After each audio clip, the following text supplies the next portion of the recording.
ஒரு சிறிய குடும்பம். அதில் அம்மா, அக்கா, தம்பி என மூவர் வசித்து வந்தனர். அக்கா பெயர் மீரா, தம்பி பெயர் ராமி.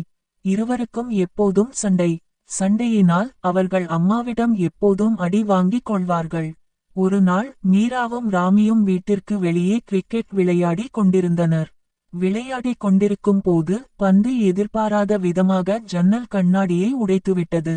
இதை பார்த்து பயந்து போன அக்கா, தம்பி இருவரும் பந்தை எடுத்து ஒளித்து வைத்தனர். வீட்டில் உள்ள அம்மாவிற்கு இந்த விஷயம் தெரியக்கூடாது என முடிவெடுத்தனர். அவர்கள் நினைத்தது போல் அவர்கள் அம்மாவிடம் மாட்டிக்கொண்டனர். அவர்கள் அம்மா ஜன்னல் உடைந்ததை பார்த்து கோபமடைந்து, என் பேச்சை கேட்காமல் எப்போது பார்த்தாலும் சண்டை போட்டுக்கொண்டே இருப்பீர்கள், அதனால் தான் இப்படி நடக்கும் என கோபத்துடன் கத்தினார். அவர்கள் இருவரும் நடந்ததை ஒப்புக்கொண்டனர். இதை கேட்டு அம்மா, சரி பரவாயில்லை, நீங்கள் உண்மையை ஒத்துக்கொண்டதால் இந்த முறை உங்களை மன்னித்து விடுகிறேன் என்று கூறினார். இருவரும் கண்ணாடியை மாற்றுவதாக உறுதி அளித்தனர். அதன் பிறகு இருவரும் சண்டை போடுவதை குறைத்துக்கொண்டு ஒற்றுமையாக இருக்க வேண்டும் என முடிவு செய்தனர்.